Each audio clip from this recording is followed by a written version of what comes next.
Happy Friday. Happy Friday. Happy Friday. What a week it has been.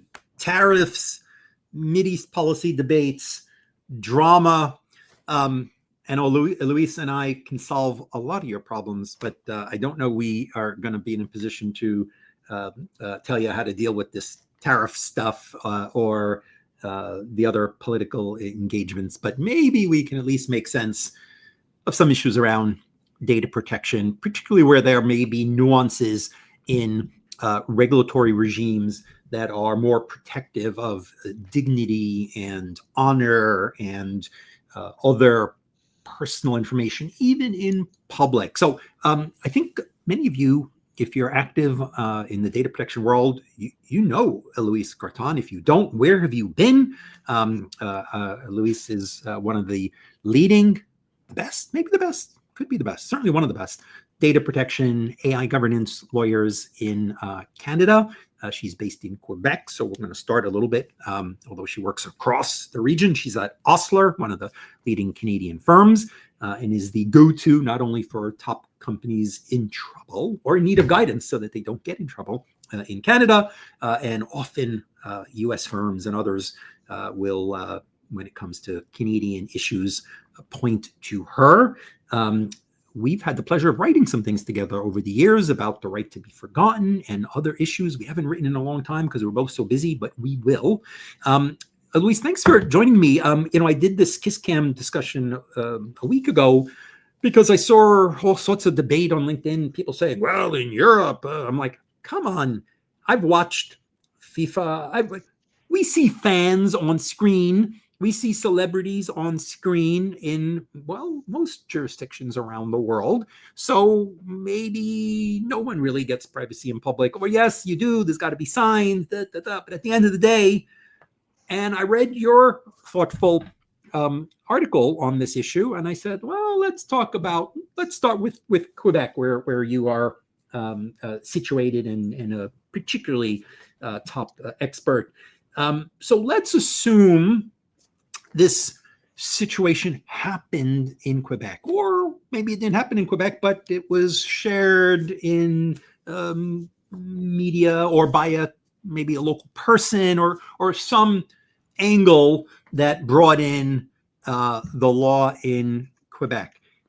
Does this couple actually have any angle under data protection law against the stadium, against Coldplay, against the person who took the screenshot and shared it, or not?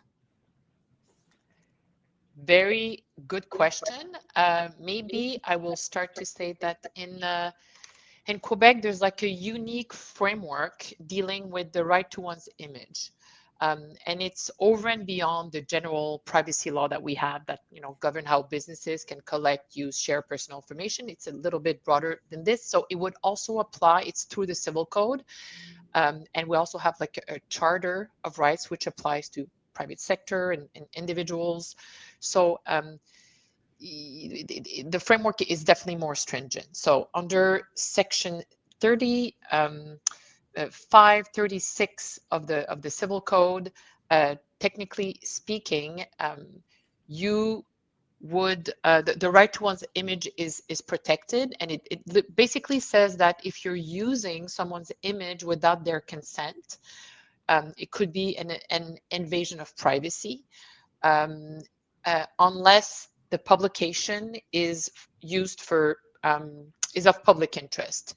So typically speaking, if you're in public space, someone takes your picture, they're allowed to, not much expectation of privacy, you're walking down the street.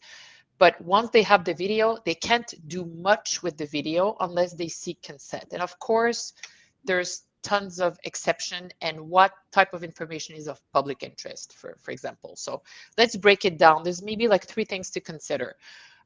Public spaces. Of course, if images or a video is taken in a public place, so in this case, it was in a stadium, the individual clearly have a diminished reasonable expectation of privacy, which makes sense.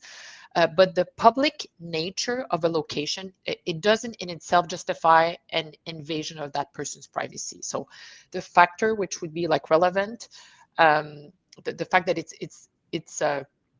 the fact that it's a public place is relevant only to the extent that the person being photographed is incidental to the primary subject or the scene being photographed.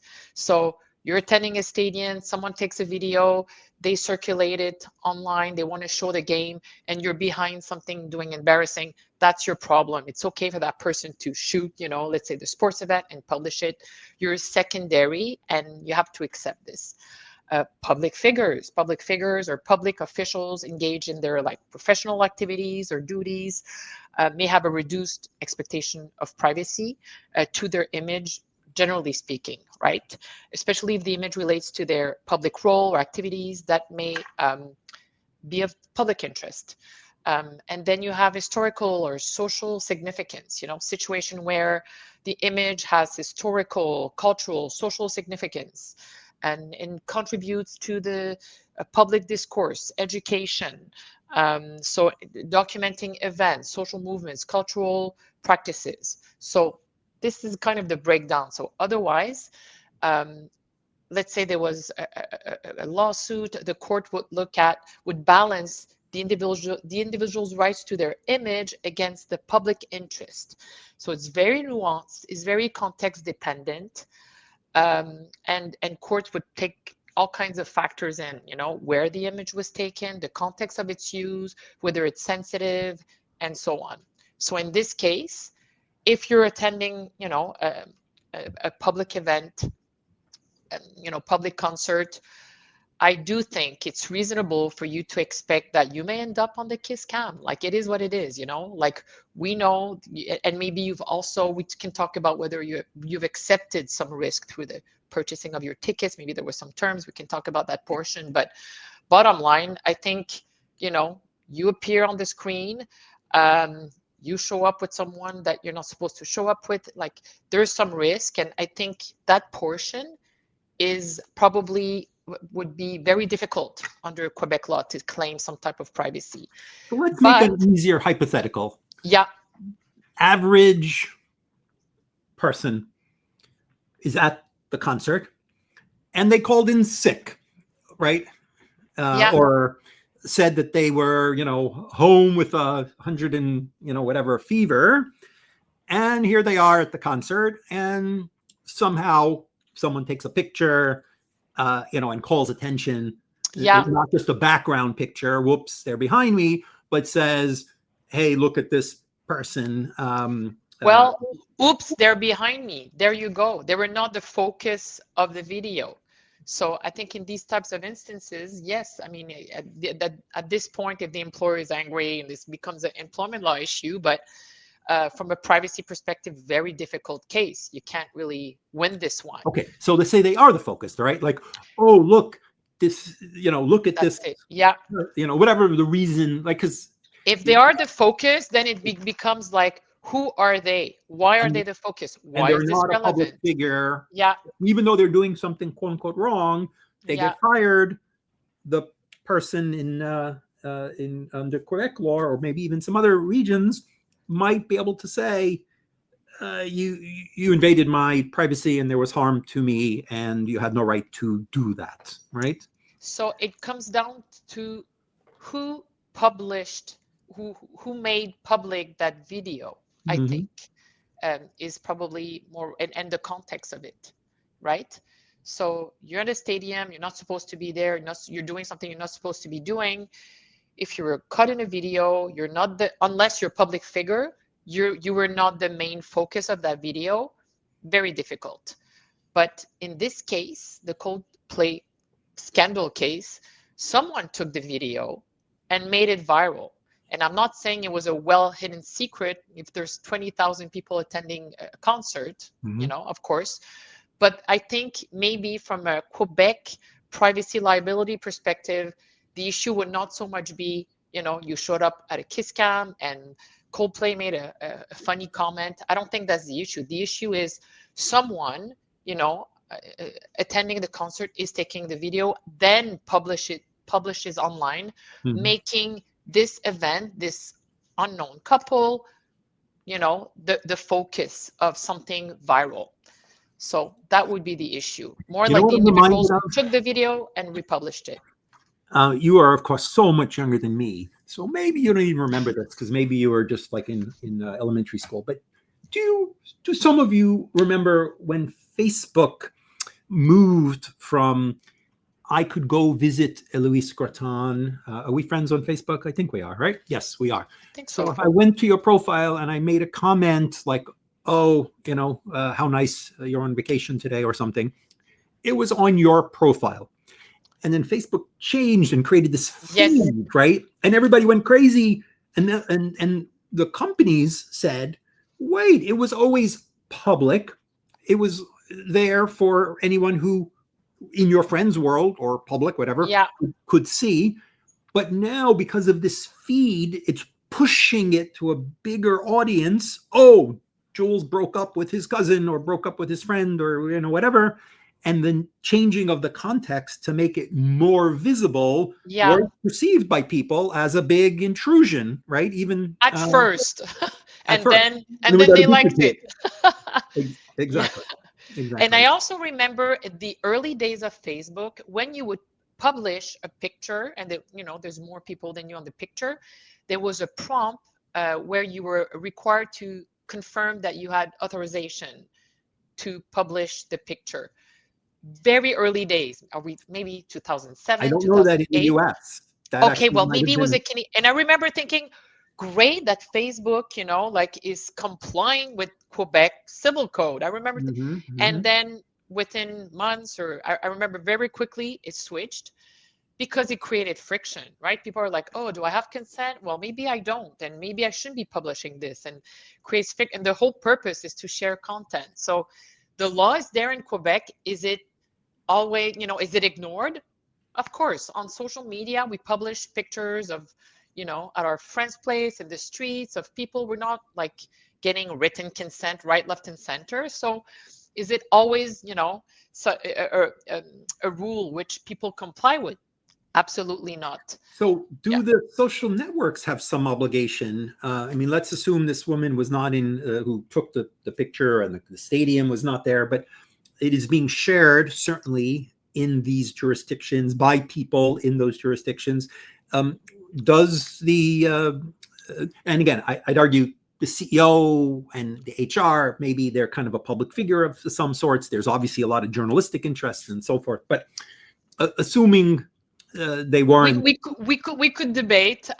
Yeah, it's like their private life, but kind of a bit public. It's like there's a lot of gray in this Right. case, But definitely. could the Yeah. CEO call up the various social media and say, "Hey, this is circulating in Quebec or other jurisdictions. Take it down because it's an invasion of my privacy potentially." So two things on that front. Number one, we have a right to be forgotten, more or less, in Mhm. Quebec that came into effect. Really mostly applies to search engine. And if there's a request to remove the content, they'll look at certain criteria, but and similar criteria to what you see in Europe, right? Who's that person? Were they, what was Mhm. this content published in their professional capacity? Are they a public figure? Is this accurate? So they would look at is it sensitive information? They would look at all these criteria to remove the content from a right to be forgotten perspective. Otherwise, in Quebec, we also have a specific law dealing with online intermediaries, right? So if you're just making content available, your social media platform, your search engine, you don't know what's legal, who authorized what. You're just, providing the tool, the platform. So in this case, you become responsible only if it's brought to your attention that what you're making available, or what you're um, through the search engine, or the platform, is illegal. So if no one flags it as being illegal, you don't have an obligation. If it's flagged, you have to act reasonable, and see, who is this, and do maybe a soft, investigation. But you're not responsible for content that would be circulating. That would be crazy, right? A tip to people watching, Google now, whether you're in a jurisdiction that has this right to be de-indexed or not, will help facilitate the removal of your phone number and address and other from a lot of the third-party data broker type companies that are making it available. So, do search yourself or search your cell number or the like. And when you see all the many databases that have it, Google now makes it very easy to say, request my removal. And Google sends some request to all of these parties saying, please remove. Not all of them will, but many will. I've done it now a few times, and it seems to be helpful. So give it a go. Question for you, Eloïse. Let's move from sort of the KissCam specifics to, I think, what's becoming another really complicated issue. AI. And right now, a lot of our AI is on the page, is writing and chatbots and so forth. But obviously, AI is off the screen as well. It is real world increasingly. It's autonomous vehicles, it's robots, it's information about our environment.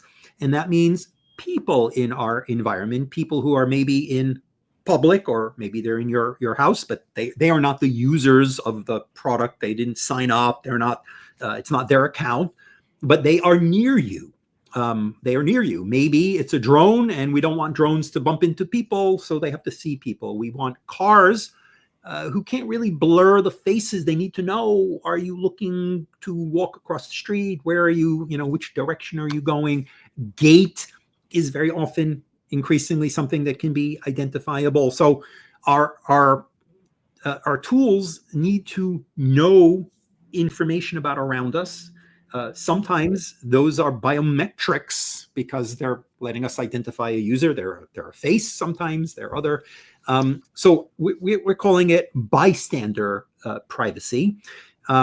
And it seems like it's going to be a bit of a struggle. I mean, we all know that Illinois has this very strong, BIPA law that has huge class action liability.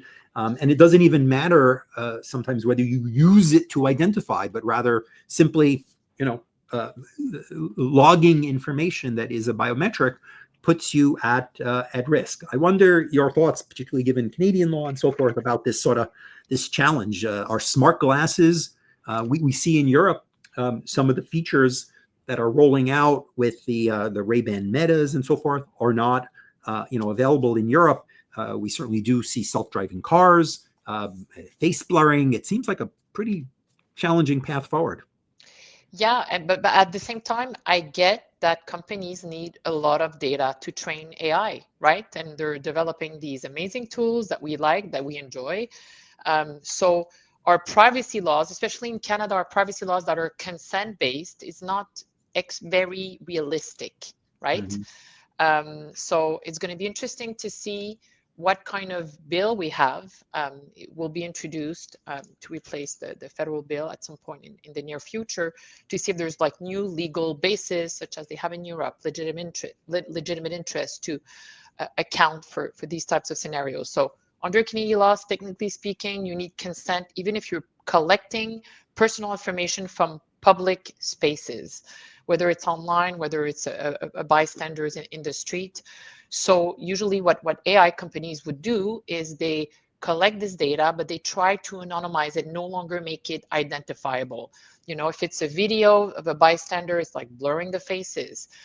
If it's online, it's removing like direct identifiers to kind of like reduce the risk. So the information is publicly out there.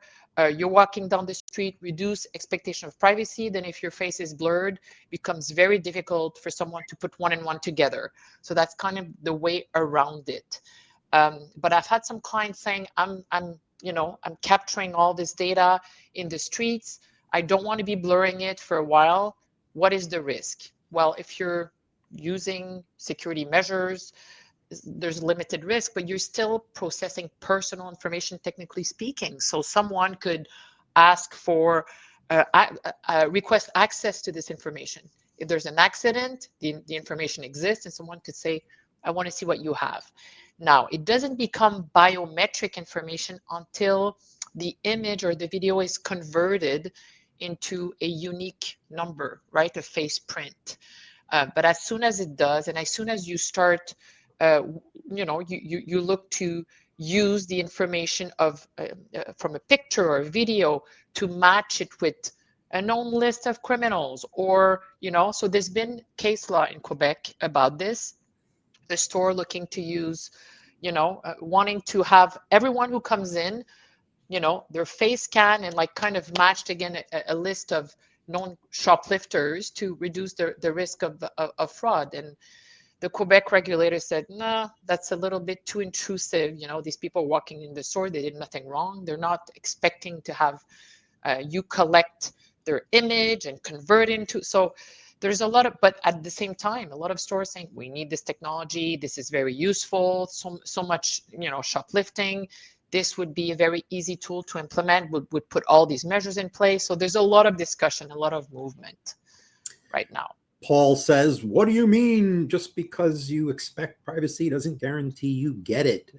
Well, Paul, in the United States of America, what has to be reckoned with is our very strong First Amendment protections where, yeah, Jules, so even though maybe you have some expectation, Jules has a very strong right to say, I saw Paul, my neighbor, private citizen, at the supermarket, and he chose the low-fat milk. What does he think? Blah, blah, right? Whatever the stupid, thing I want to say, I have a right to say it, and I have the right to say it about you.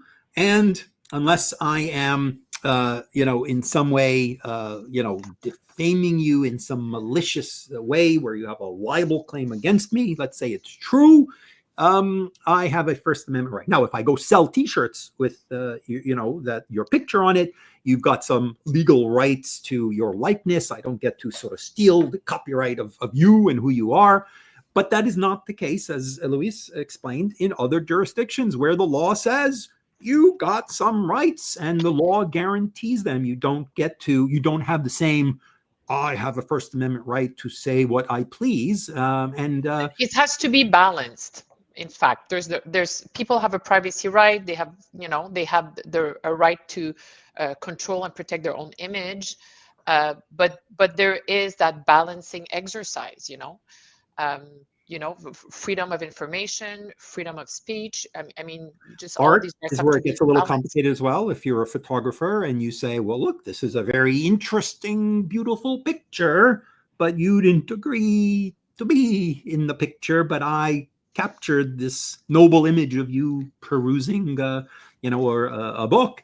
That can be complicated, right? And in fact, in Quebec, the law was the civil code came into effect in the 90s following a little scandal involving a photographer. He was walking down the street. There was a young woman sitting in the stairs, took a picture of her, and he sold it to a magazine to, there was an article about this depression. I don't know. It was a beautiful picture. So they just used that picture of and she said, wait a minute. I was sitting in the I understand I was in the street, but I did not agree to have my picture linked to this article. I didn't even know I was being photographed. So, and the court said, no, you have a right to control your image, even if you're in a public space. In this case, not a celebrity, did not agree to this. So it has to be balanced at the end of the day. So what's interesting with the recent CEO kiss cam scandal is that, is it of public interest? It's not clear, but at this point it's viral, so everyone wants to hear about it, so it makes things a bit more difficult, for people to I recall when we wrote about the right to be delinked and we sort of pointed to some of the issues, one of the problems I think we had, right, wasn't that we didn't appreciate, as you certainly did with Canadian law and European law, it wasn't that we didn't appreciate that an individual might have the right. The question is, typically you go to court and you say, who am I? I'm nobody. Why are you getting to play journalist or play, photographer with my private image? The challenge is here, simply contacting Google and saying, take me down.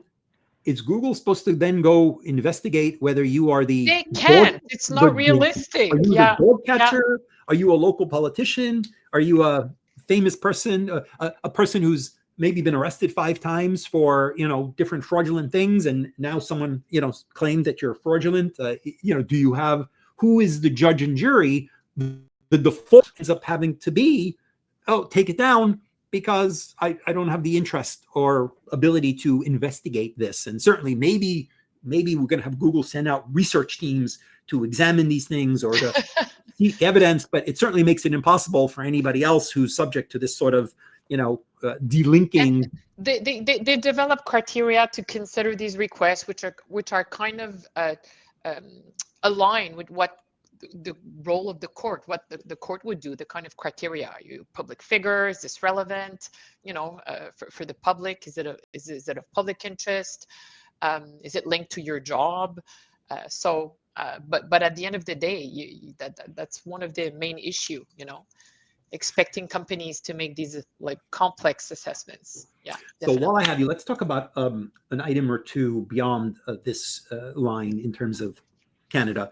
So the federal commissioner recently announced a code of conduct or code of practice, perhaps, around youth-oriented data.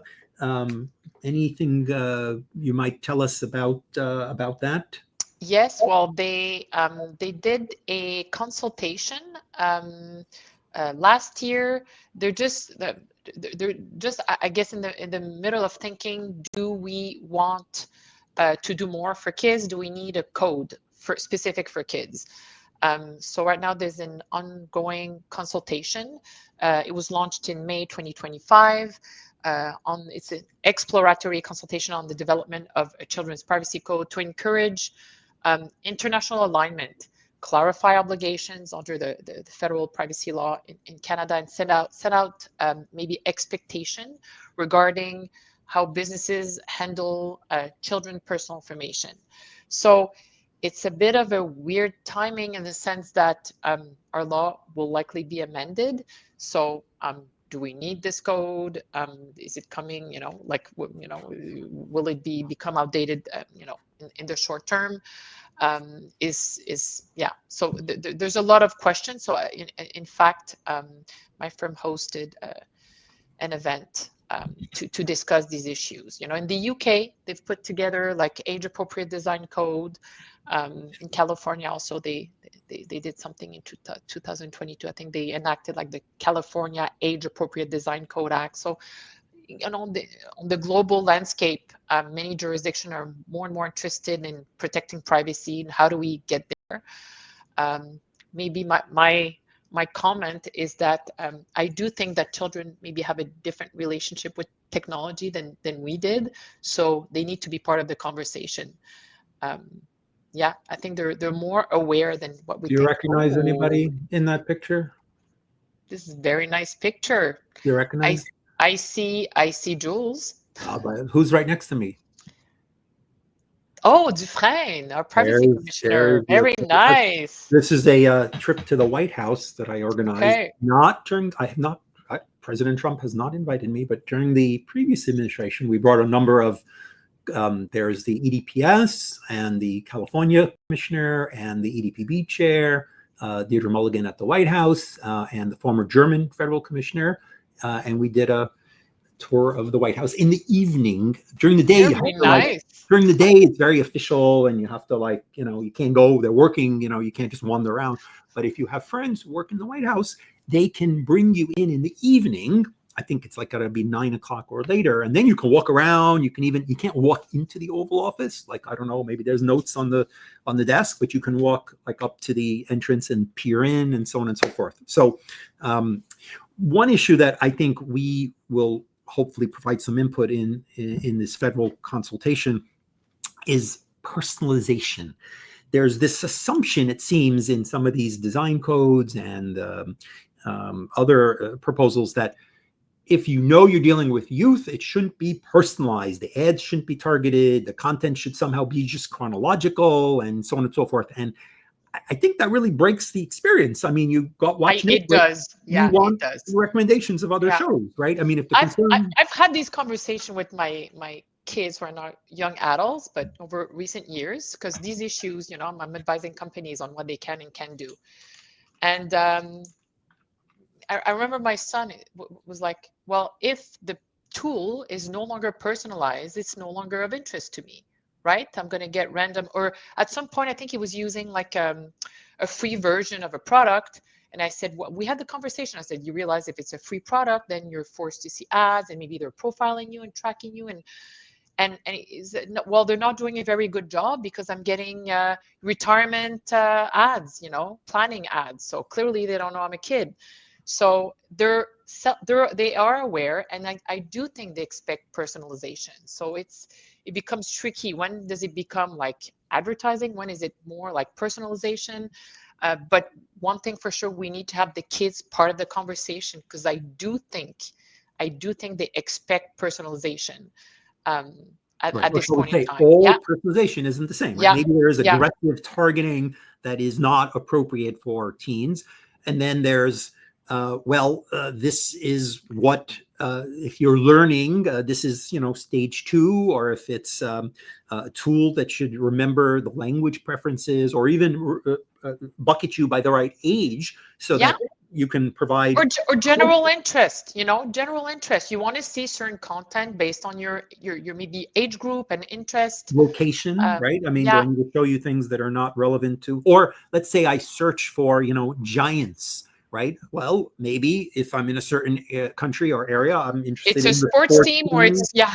or maybe it's the giant, or Apple, could be Apple Computer. All right. So we do need the appropriate line. So I think one of the projects that we're going to work on is trying to provide maybe some understanding around what do we mean when we say personalization, and where is it that Yes. we really think, like, where do we draw the line? Yeah. Where do we draw Exactly. the line on what's acceptable and what's not acceptable? Yeah.